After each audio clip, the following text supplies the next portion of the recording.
Melafatkan la ilaha illallah itu diulang-ulang sehingga kamu mengalami satu keramat, satu ajaib yang tidak terhingga. Ajaib itu ada dua, satu ajaib ilmiah, dan ini yang harus kita pegang. Ajaib ilmiah itu begini, misalnya ada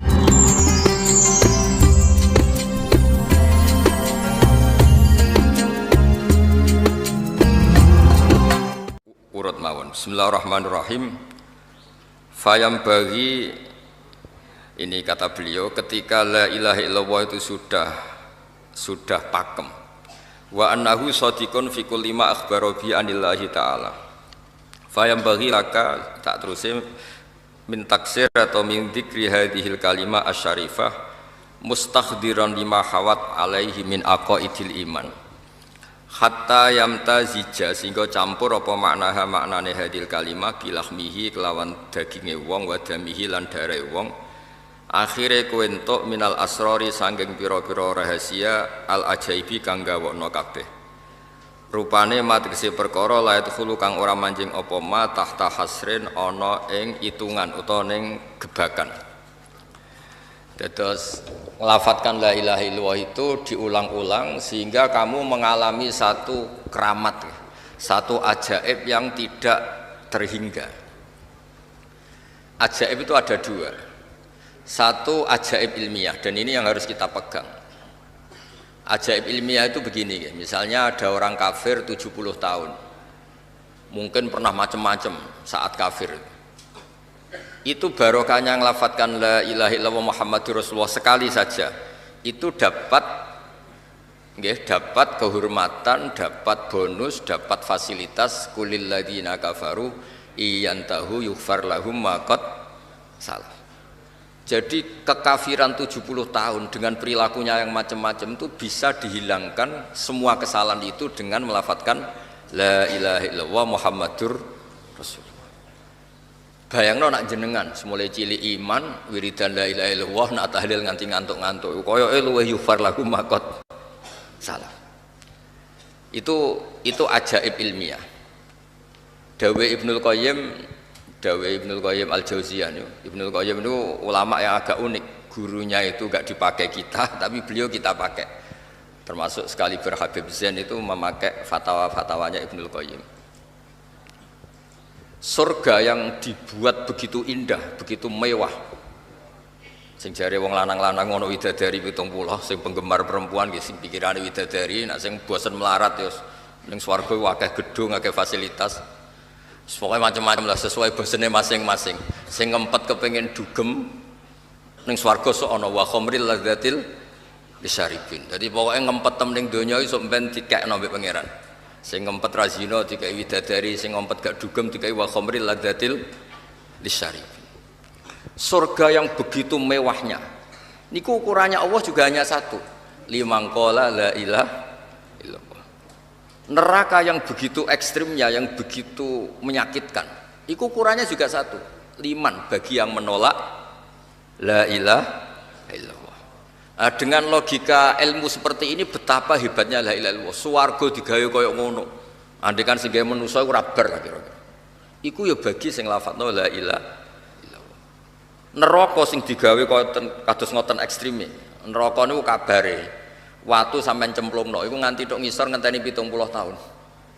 Kula bolak-balik matur ngentekno bego pira nak ngeduk niku. Watu sampean cemplungno neraka iku untuk jatuh sampai bawah iku nunggu pinten? 70 tahun. Mulane ora usah nyemplung, wis krengkelan munggah sekangelan 70 tahun. Itu juga ukurannya bagi yang menolak la ilaha. Jadi hadil kalimah itu kalimah yang luar biasa. Terus Nabi diutus, koyok ngono perjuangannya Nabi diutus juga untuk melatih orang la ilaha illallah. Jadi semuanya itu la ilaha illallah. Nah, pengganti la ilaha illallah yang berbentuk nathar, berbentuk prosa niku surat Ikhlas. Ini ku qul huwallahu ahad Allahus somad lam yalid wa lam yulad wa lam yakul lahu kufuwan ahad. Sebab niku riyen wonten sahabat padahal imam Masjid Kuba nggih keren sakjane. Niku salat napa mawon maca qul huwallahu ahad. Mulane kula suwun tiang-tiang Jawa sing rapati apal Quran, timbang wati ini diakhiri wal asri sadok maca qul huwallahu ahad. Utawa idza syamsu kuwirat mubang sadok qul huwallahu ahad. Kok kadang-kadang hafid itu ya rada mlete. Wonten tiang rapati hafid ngimami maca surat panjang. Dua hafid iki jejer. Engkok mesti melonting titeni ra wis. Bareng pas salat ini titeni. Melonting tenan, tengah-tengah salat lho tenan to. Bareng muni tenan gak batal sholat itu, kok omong-omongan itu terus akhirnya sholat meneh. Jadi kadang-kadang hafid itu ya rada ruwet. Nanti nak imame maca surat panjang koyo ora trimo nyai ngidikne mesti dinteni salah ya. Lah alhamdulillah ya kok rata-rata salah, dadi ya padha dene. Wata imam masjid cerita kula niku, saking semangate dadi imam salat Id maca hal ata alil insan. Saking semangate ora maca Fatihah langsung hal ata alil insani fi minadari riwet. Tapi niki namung maca qul huwallahu ahad. Sampai makmume niku protes, "Ya Rasulullah, jenengan ngutus seseorang sing kula niku bosen. Wong ngimami salat napa mawon nggih maca napa? Rakaat ula saniyah nggih maca qul huwallahu ahad." Terus jare dawuh Nabi celuk. Terus ditakoki wek Nabi, "Kowe yo maca liyane ra kenek. Ora apa sih men maca qul huwallahu ahad?" Jawab beliau itu li'annaha sifatur rahman. Karena qul huwallahu ahad itu hanya nerangkan tentang Allah, bukan yang lain. Sebab niku kula seneng. Saat itu juga malaikat Jibril rawuh, "Ya Rasulullah, akhbirhu anna Allaha yuhibbu bi hubbihi la apa qul huwallahu ahad." Kasih tahu dia Allah itu suka sekali karena dia pecinta qul huwallahu ahad. Ini ku hadis paling luar biasa. Cara sanad kok surat Baqarah tak anggap hadis maudhu ngoten. Kakuati napa? Cara sanad itu kok akhbirhu anna Allaha yuhibbuhu bi hifdhihi suratal Baqarah. Masa aku melahi dhaif hadis gitu. Terus adat-adat teng desa qul huwallahu ahad niku adate wong alim. Ditambah ya ora apal liyane, tapi pokoke sementing niku kula sebagai kiai apian pokoke adat teng desa-desa tak golekno hadis e. Ben sawangane iku kabeh ku alim. Mun niku amdan mboten sahwan niku napa? Amdan. Terus ketiga niku kuwatut dirayah. Kula mau satam lah kitab-kitab Mbah Mutamakin kitab. Kuwatut dirayah. Dirayah niku satu analisis ilmiah yang tidak terbantahkan. Niku disebut napa? Dirayah. Dirayah niku sangat disukai Rasulullah sallallahu alaihi wasallam. Mulane teng sanad masaya Indonesia niku wonten istilah qaddimid dirayah ala riwayah napa qaddimid dirayah ala riwayah. Dirayah niku satu logika sing dadekno donya iku koyo gampang. Kula nate ngaos teng Pertamina, tiang-tiang Pertamina. Kenapa Gus yang wajib kok ma'rifatullah? Kan banyak orang berpikir mestinya yang paling pokok itu ya kita kalau butuh makan ya makan, kalau butuh oksigen ya menghirup oksigen, kalau butuh minum ya minum. Terus saya balik tanya, kalau Anda masuk rumah, di situ ada makanan sudah disediakan, ada fasilitas MCK, kamar tidur, semuanya lengkap. Kalau Anda orang normal itu paling kamu tanyakan tuh yang punya itu siapa, apa makan dulu. Kamu masuk satu rumah, di situ ada semua fasilitas. Orang normal loh ya. Kamu ingin tahu yang punya apa makan langsung? Orang normal lah. Mesti ingin tanya, ini milik siapa? Dan dibolehkan enggak saya makan? Jadi ma'rifatullah itu fitrah. Fitrah manusia itu pasti nyari tahu dulu. Kalau kamu masuk rumah, yang kamu tanyakan pertama apa? Ini milik siapa? Kalau ada makanan, pasti kita tanya, boleh enggak? Dibolehkan enggak sama yang punya? Sehingga normalnya kita hidup di dunia, tahu-tahu ada bumi kita tinggal make, ada air kita tinggal make, ada apa saja kita tinggal make. Pertama pertanyaan kita tentu kalau kita orang normal itu ini milik siapa? Yang menciptakan siapa? Itu disebut ma'rifatullah. Napa ma'rifatullah? Bahkan Imam Bukhari, pengarang Al-Jami'us Shahih Al-Bukhari, disebut As-Shahhul Kutub ba'da Kitabillah. Itu beliau ngendikan, tidak ada kata yang didahulukan mendahului kalimat la ilaha illallah. Yang kalimat itu bisa memasukkan orang ke surga, kecuali kata ilmu.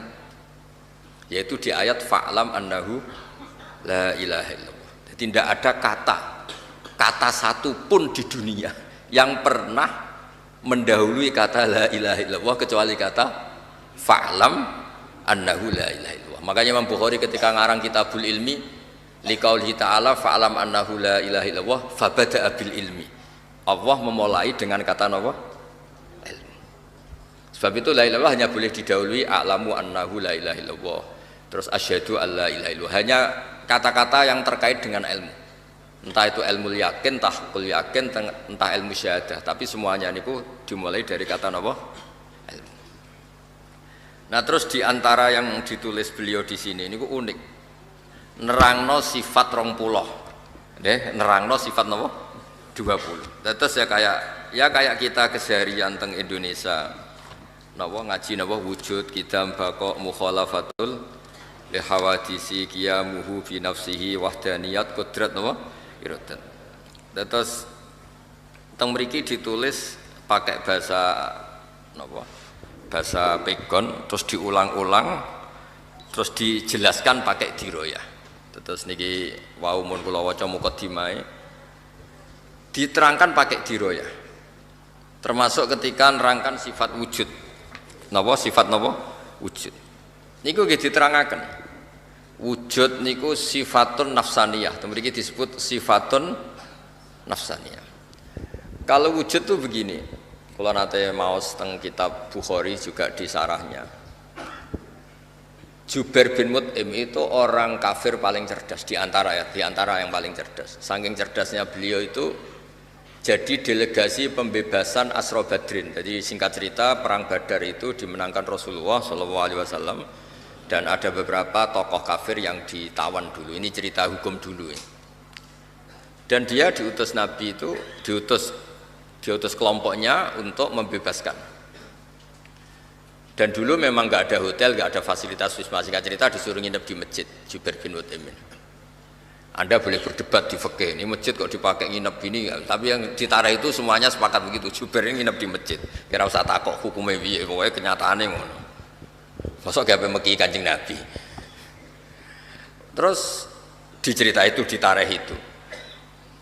Lala pas maghrib niku Nabi maos watur wa kitabim mastur fi raqim mansur wal baitil ma'mur wasaqu fil marfu wal bakhril masyhur. Nabi maos. Nggih maos normal mawon. Kalian ngimami sholat maghrib. Tapi apa yang beliau dengar ketika Nabi maos am khuliqu min ghairi syai'in. Napa? Am khuliqu min ghairi. Masa alam raya ini semua manusia ini diciptakan tanpa pencipta. Atau mereka itu menampakkan diri sebagai pencipta, am humul khaliqun. Terus diteruskan lagi, am khalaqus samawati wal ard. Apa betul mereka-mereka yang mengklaim sebagai pencipta itu ikut menciptakan langit dan bumi? Bala yukinun. Mereka juga agak yakin. Niku mboten kiyat, Jubair ini lalu mendatangi Rasulullah. Ya Rasulullah, kada qalbi ayatiro.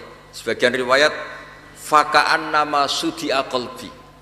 Ya Rasulullah, saya nyerah. Apa yang dibangun oleh Al-Quran, logika yang dibangun oleh Al-Quran itu menghabiskan semua akal saya, semua pikiran saya. Sehingga saya tunduk bahwa Tuhan yang benar adalah Tuhan yang engkau ajarkan. Ini ku la ilaha illallah. Karena terus, lah itu para syurrahul hadis, para penyarahnya ngendikan hadzal alam atau hadil alam maujudah. Terserahlah jenengan dia muannas napa mudzakkar niku mboten hakiki. Hadhil maujudat ya sudah maujudah. Ada langit maujud, bumi maujud, semuanya maujud. Coba sekarang dibalik. Hadhil maujudatu khalaqaha al-adam. Semua maujud ini penciptanya adalah ketiadaan. Kowe stres nganti stres meneh iku ora iso nalar. Ana barang maujud diciptakan yang tidak maujud. Khasnya al-adam itu la yu'assiru syai'an. Dawe ulama-ulama itu khasnya sesuatu yang tidak ada, khasnya apa? La yu'assiru syai'an, la yakhluqu syai'an. La yujidu syai'an. Di mana-mana sesuatu yang tidak ada itu tidak mungkin menciptakan yang ada. Karena alam ini maujud, pasti penciptanya ya maujud. Disebut wajibul wujud. Karena tidak mungkin hadhil maujudat diciptakan yang tidak maujud. Sehingga pinternya ulama terus sifat wujud dinomorkan satu, wujud. Terus kemudian kidam, kenapa kidam nomor dua? Ya di mana-mana pencipta itu ya wujudnya sebelum yang diciptakan. Maka terus setelah wujud kidam. Nah di mana-mana pencipta itu ya sakti ya hebat. Masa pencipta mati hilang? Akhirnya diteruskan bakok, wujud kidam. Itu ditulis juga di sini urut beliau nulis. Maksud kula niki rodok-rodok kampanye bela Mbah Mutamakin nggih bela sedanten. Kira usah kuwatir nak pujian wujud kidam kok darani bid'ah. Sausé ngaji niki kan terus ilmiah niku normal napa? Ilmiah. Ndak perlu digugat niku bid'ah zaman Nabi ora ono. Wah yo repot zaman Nabi ora ono ke manggon kajen yo bid'ah. Nabi ora tau manggon kajen. Wah repot kabeh nak kabeh bid'ah niku. Nah ini diroyah juga. Makanya Sayyid Muhammad ngendikan tentang kitabnya beliau, jika makna bid'ah itu adalah mengajarkan sesuatu atau melakukan sesuatu yang enggak pernah dilakukan Nabi, maka itu salah besar. Kalau bolak-balik cerita dulu itu pernah ada sahabat ketika itidal itu bilang Rabbana lakal hamdu hamdan katsiran thayyiban mubarakan fi. Setelah sholat Nabi tanya ayyukumul qail, siapa di antara kalian yang melafadzkan tadi? Itu takut semua karena secara konsensus yang populer itu Rabbana lakal hamdu mil'us samawati wa mil'ul ardi wa mil'u ma syi'ta min syai'im ba'du atau mil'as samawati wa mil'al ardi. Diam semua, takut dianggap bid'ah. Akhirnya Nabi ngendikan ora apa-apa cung, fa inni ra'aitu isnai asyara malakan yabtadiruna ayyuhum yaktubu awwal. Tadi saya melihat 12 malaikat itu rebutan nulis dulu. Karena betapa indahnya kalimat itu sampai malaikat rebutan siapa yang menulis dulu. Terus akhirnya sahabat tadi bilang, "Ha ana ya Rasulullah, tadi saya yang lafadzkan itu." Artinya apa? Dia berkreasi melafadzkan sesuatu yang tidak diajarkan Rasulullah, tapi Nabi membenarkan. Artinya zaman Nabi itu ya sono bid'ah. Paham ya? Ya masih Nabi ora pirsa terus roh kangkang terus ning makom ya seneng. Lah kecuali gaple lah iku menurut. Misalnya Nabi seneng karo santri deres. Nah, kecuali derese mergo ape melanggar pondok, mojok rene mergo ngindari keamanan. Nah niku ora bener nek niku. Lah bareng ditangkep keamanan, Mbah Mutamakin pelindung kang ngono-ngono. Terus akhirnya wujud kidam